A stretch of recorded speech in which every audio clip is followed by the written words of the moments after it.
Well, the fresh and fit thing for starters, I just think it's weird to me, like selling courses on how to get women or dating, but at the same time, someone's gonna buy it. It's almost like you're a snake salesman, like you have to purchase it, like if you're a business savvy like they are. But like the same time, some of these young kids really get into this and they look up to these guys. So who am I to judge? I just think the whole perception's a little weird. And basically, they took a popular topic, a red pill community, and saw it worked for Kevin Samuels, and everyone else, and they kind of just did it and hyped it up on steroids. And I just think like the conversations we had off air, on air, like people are trying to provide educational material, but now more than ever, you have to like provide entertainment. But entertainment alone might not get you there or the fame and clout, because you need to put clout shit in, or like educational, like dating stuff like these guys did. And I just think like they have like ratchet girls on yelling on every episode, right? That goes viral. And like there's no educational in that, really, kind of, but not really. It's more or less just entertainment, and they're getting views off of other girls. Like Akash was saying, like, why are you making fun of these women? Did you watch the interview? It was the most awkward thing ever. Yeah, but you have 12 girls on yelling about everything, and it's like there's just anything. It's all about connections, relationships, networking, and clout, pretty much. And I Really, just think you could even boil it down to just clout. And it's the same thing. Another example is like nobody would know Rory and Mal without Joe Budden podcast, and now they have good numbers and they're doing well. But they're like pretty cool people. It seems like people realize Joe Budden's a fucking scumbag. Yeah, but I just think it's all interesting. I just think it's all clout, and like they couldn't answer some of the questions that they were getting asked by Alex Media and the Kosh. They kind of had to like play it off. Well, here's my take on it, because I watched the entire thing. And you know me, shout out to Chris Matthews. You guys told me about the Fresh and Fit, had no idea who they were. He does more than me. Don't watch it, don't care. I watched Flagrant 2.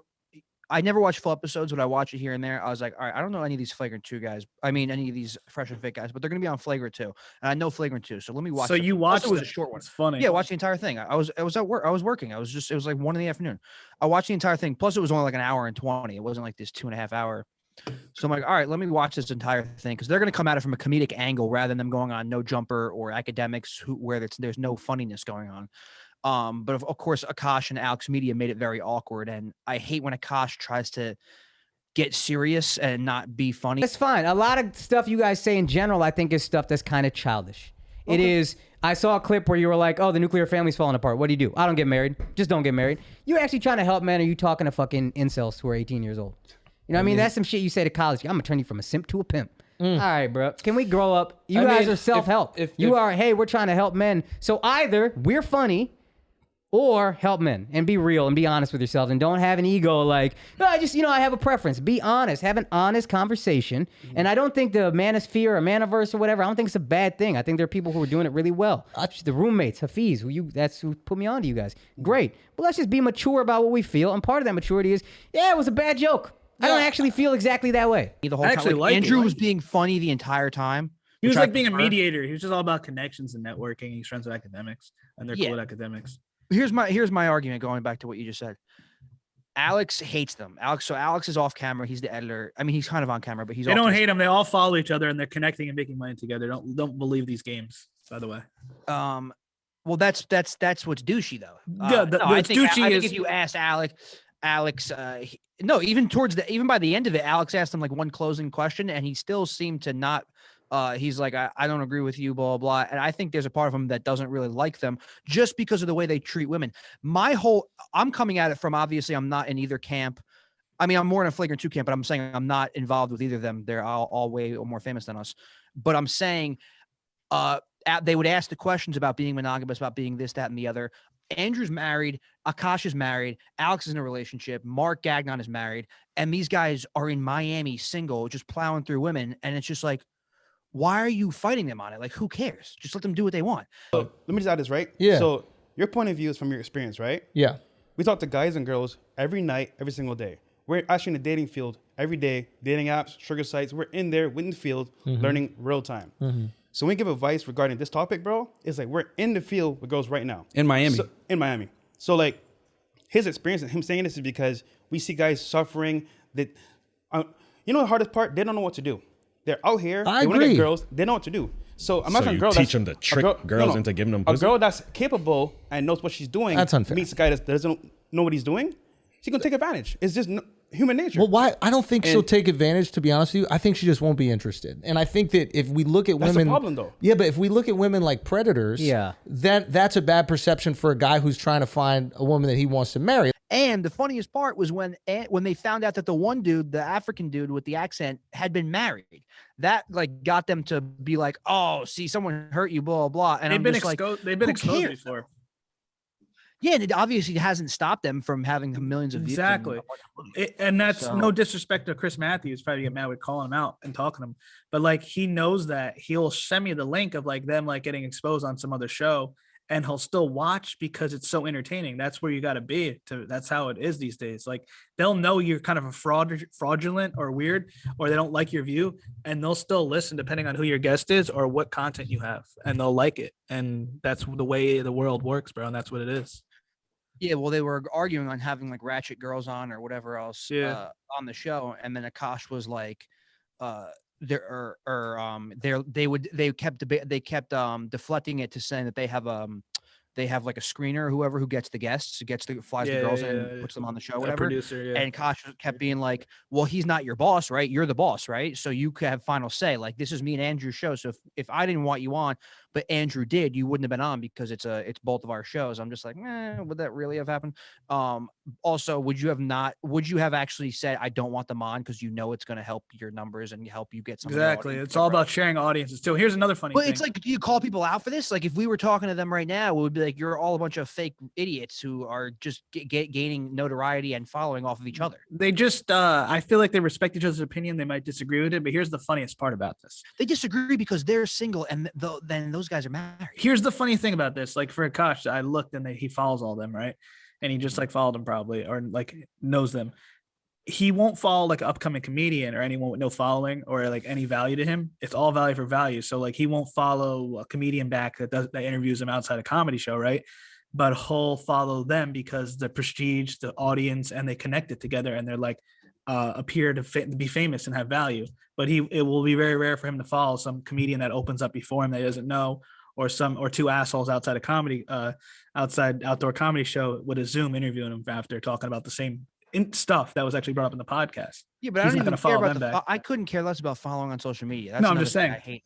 But my whole thing is he called them for it on the show, and he's like, he's confronting them on the show about their views on women, which is like, I bet you a lot of guys in Miami at age 30 or whatever like that, and they're basically fresh and fit guys. Now I've kind of boiled it down from that episode, and then I watched the No Jumper episode. I understand who they are. They're just guys who want to just have a bunch of women, never going to get married.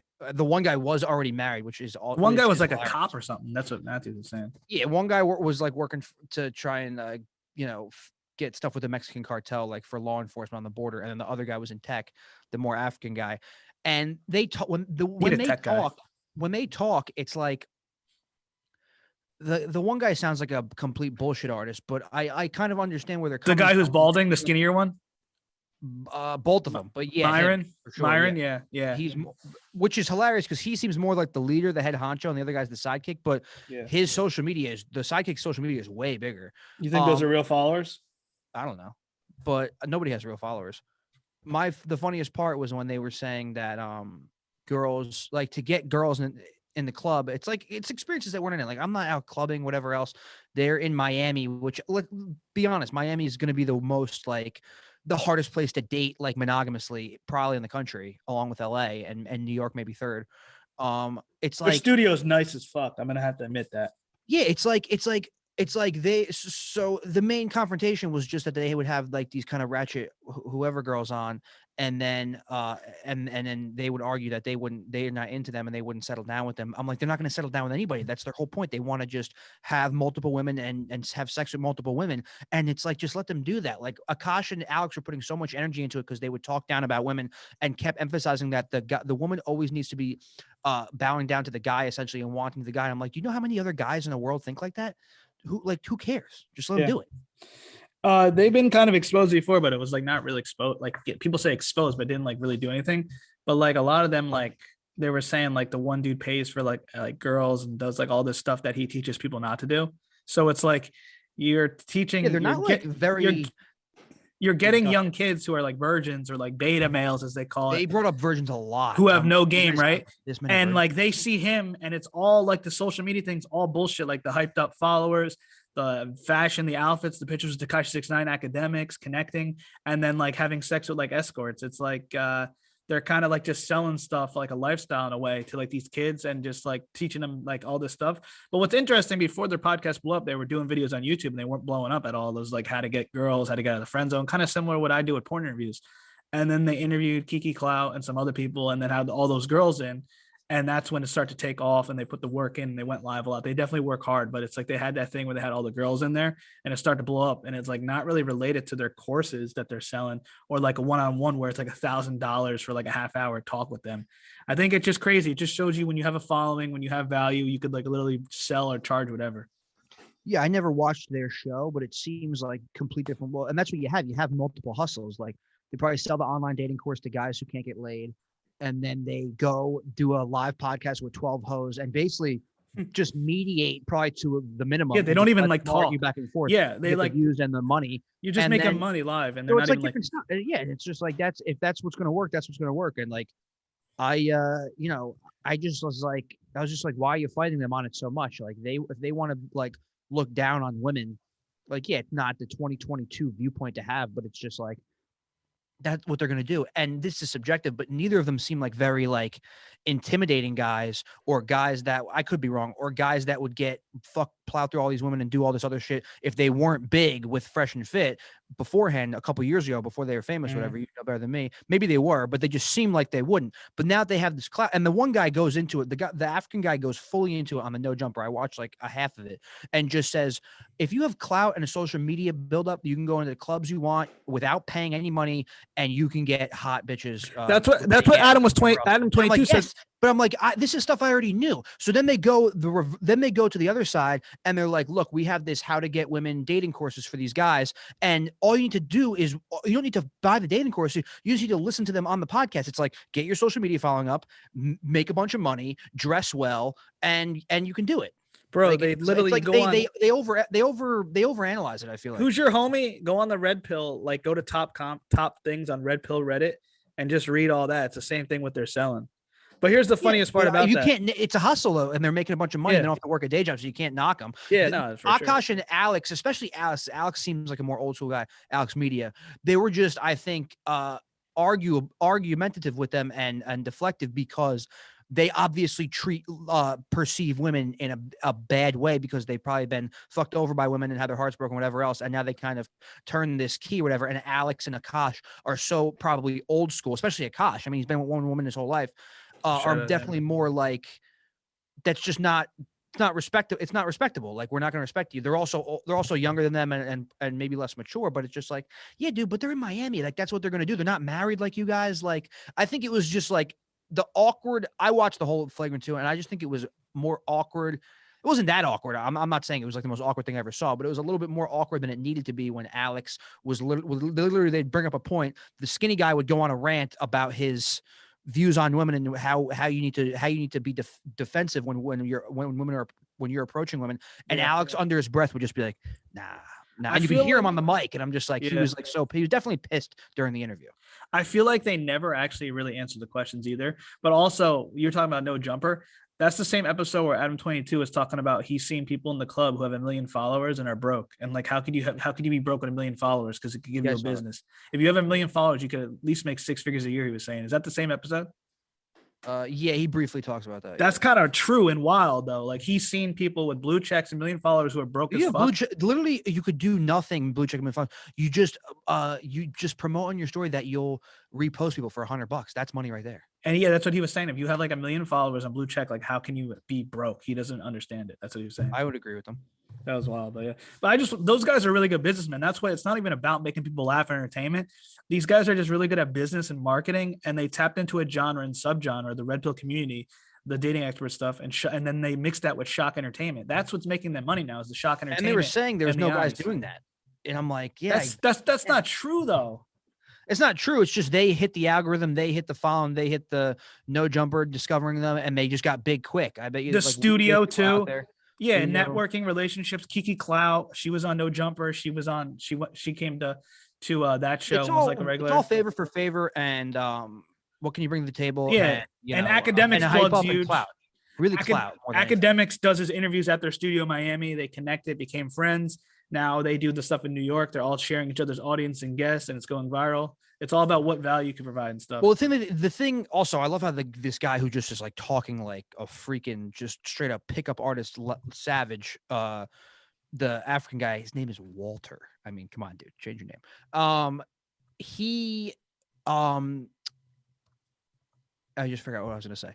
He basically though it's just like the way he talks about and treats women is kind of just like it's easy to sell that to a virgin, and it's all, I mean, that sounds weird, but it's like the most poignant point that he made was that if you have crazy clout and crazy social media numbers, you can get the women, and you can get the sex and the women the way the really rich guys who have no game and no clout and nothing, but they just pay their way, get women. So it's like you could show up at the club, and this is what I thought the key takeaway is. Like, he goes to clubs in Miami, whatever, and you have an old guy there or an older guy, maybe he's from another country, or he is a Sugar daddy? What? Sugar daddy? Yeah, a sugar daddy or president of a business, just a guy who has a lot of money. And what you do is you go to the club and you buy tables, you buy bottles because you have the money to blow. The girls come over, whatever. Maybe you turn into a sugar daddy. Maybe you get lucky, whatever. The dude Walter is like, if you're going in with the social media following and all this clout, and you have a huge podcast, you have all those other shit, you will get the same results, but you won't have to pay as much money or any money. Like No Jumper was saying, he's like, I never go to the clubs, but when I do, I get a table for me for free, bottles for free, because he's got 3 million and a big podcast. So I'm like, yeah, 100%, bro. You think a girl, they said that is like, if you have a blue check and you're trying, also they kept emphasizing Instagram is the #1 dating app, which I would definitely confirm and say it's probably true. Yeah. If you slide in the girls' DMs and you have a blue check, they're like, you're going to get a response. Like, you're much more likely to get a response than anything else. So it's just true. It doesn't even matter what you do. You could have a cryptocurrency company. You could have a big podcast. Third string basketball. You could be a third string quarterback in the NFL. You could be on OnlyFans. But if you have the blue check and, a couple $100,000, whatever, you're going to get a response. Taylor JJ will hit you back. Oh, no. What was I going to say? A positive to this that you don't realize is actually incorporates with comedy. I'm going to tell you that they did say this. This is actually interesting. And so do the roommates. Akash's advice to the roommates. They kind of probably seem like they're pissed off because they can't. The roommates, sorry, I don't want to cut you off. I know you want to say this. The roommates seemed like a lower, less. Wow. See, that's the thing. They're gonna accept Fresh and Fit and be cool with them, but no, not less. Like a less. No, I'm not saying lesser than Fresh and Fit. I'm saying not as misogynistic version of it. They're they're much more professional, nice to women, business, actually trying to navigate relationship, rather than ratchet clout, which is Fresh and Fit. They're more like surfaced. The same topic comes to mind though. You got to bring entertainment to the table, but at the same time, they were saying that they admit that. You could also, you got to sell something or have like a niche with the women, but they did not start that. Like Howard Stern originated that type of entertainment content. Same with No Jumper. Everyone does that. Everything it's just the internet fact. It's internet now. It's internet. Got to bring entertainment to the table, but also like the streaming helps that they did. They're good with that. A positive to this though is their old videos didn't hit, and their old videos are like 7 ways to get out of the friend zone, all the stuff that we used to do and stuff like that. So they had like informative stuff, and there wasn't that many views on it. And that what hit was the show and the nice studio and the setup and like all those girls that come with it. Yeah.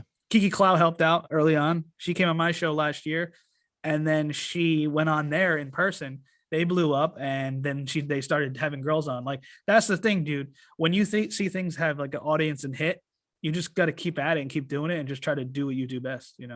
That's what they do. And yeah, I mean, they're both huge. Like the roommates are doing well too. So it's just like you get in the right situations and have the right guests and have the right promotion and have the right people helping you out and whatever else. Like you blow up quick. Like you said you were following like their subs and stuff. Like it seemed according to you, I wouldn't know, but they were like nothing. I guess a year and a half ago. I don't know. No, yeah, they weren't big at all. They blew up within 1 year. What the funniest thing is, everything they're talking about now, they're able to get any woman they want because of all the stuff. So they're selling you on this thing that they have, not everyone can have. And they're all making money off these people, like these beta males and younger kids. And those kids can't get to where they are currently. It'd be tough, but they're just selling the lifestyle that they're living. It's weird to explain. Like they're making money off this stuff and all this idea and stuff. And then they're making money through that. And it's kind of shady and snaky. and they're I like guess it is snaky. they're like becoming that what they want to become through other people and making money off of it. It's like the weirdest thing ever. It's like they're becoming like this like huge thing through the internet, right? And making tons of money on it, and then selling younger kids on this stream and lifestyle because they see them doing it and they're getting more sales when they put an episode out with a girl or when they're posting on social media with Takashi or with academics. It's like showing legitimacy, like being legit. And it's like showing like that they're like in this crowd and connected, like the cool crowd, and they're making money off of it. The Schultz Flagrant 2, they're making money off of. Their audiences combined. They get more people to buy in, and they're more on more shows. And that's what media is. It's not like about I'm the funniest fucker ever. Or I'm the smartest business guy. It's like a mixture of those things connecting and all that. But yeah. Yeah, I think the interesting part would be like interviewing a guy who like pays for their courses, because obviously I guess courses work in terms of sales, and if someone feels like they will learn something from a course, like there's stand-up comedy courses for God's sake, like so like Yeah. I would just ask a guy like, dude, if you might like you take the 3 or 4 key points from one of their course or from one of their podcast episodes, which is get clout, get money, get a following, and just put all your emphasis on that rather than watching one of their courses, then you will become them. Like that's what it is. It's actually really simple. It's just that they got luck played a big part, and Really again, weird. the cloutness and the streaming and the promotions from other bigger shows, whatever else. I think it's crazy. I just didn't know anything about them, and then they blew up in a year. So that just shows anybody could blow up in a year, whatever. They were putting crazy work in. They stream every night, very tech savvy with Twitch, YouTube super chats, and definitely playing the part. Like they keep in mind that, like same with Alexander Cooper, she had an Instagram following before Call Her Daddy. They had like they didn't She's have a hot girl. they had an Instagram following, but I think their accounts got deleted and they had to remake them, or it was like shady. But they were like putting stuff out on the internet too to like play that lifestyle, if that makes sense. Like it's Yeah, like well, the the one business guy's they're in. like a gym trainer or whatever. He's all Yeah. about fresh and fit and whatever else. Walter Weeks is like the African dude who's like very, very adamant about stuff. But yeah, the Myron Gaines, like the tall, skinny dude with the gray hairline. I don't Yeah. know if he had to remake or whatever. He's only got 30,000 followers. Never posts. Yeah, it's probably like all they had just to selfies. But that's the thing. they had to remake. They never promote their podcast either. Sorry for cutting you off. It's like funny. They don't promote that on their own personals. And also they never really post unless it's like academics or Takashi or a huge figure. And they had to remake their page, and they're like remaking our page right now. It was like fresh and fit. And like they only got that's the thing. You're huge on one platform. They have almost 600K on YouTube. They got 40,000 on IG. Same with Flagrant 2. It doesn't always translate. The money Keep in comes from different mind, streams. they had to Also, delete their Patreon. pages. They have a Patreon, so I'm sure they make most of their money from Patreon and these snaky courses. So like, bro, the people that are buying into it is kind of the similar people who watch my interviews. No disrespect to them. It's like younger kids or people who are having trouble with women, and they'll pay like $50 for them to answer a question, like live on a super chat. yeah, and it's just like We should be I reacting to the love video it. instead. We're talking about it on a podcast like assholes.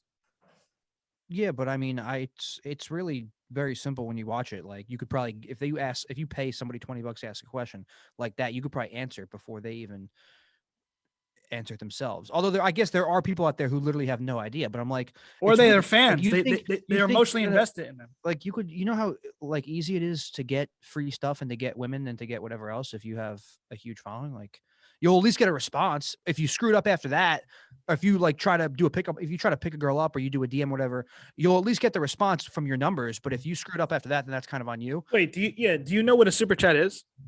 Yeah, on YouTube.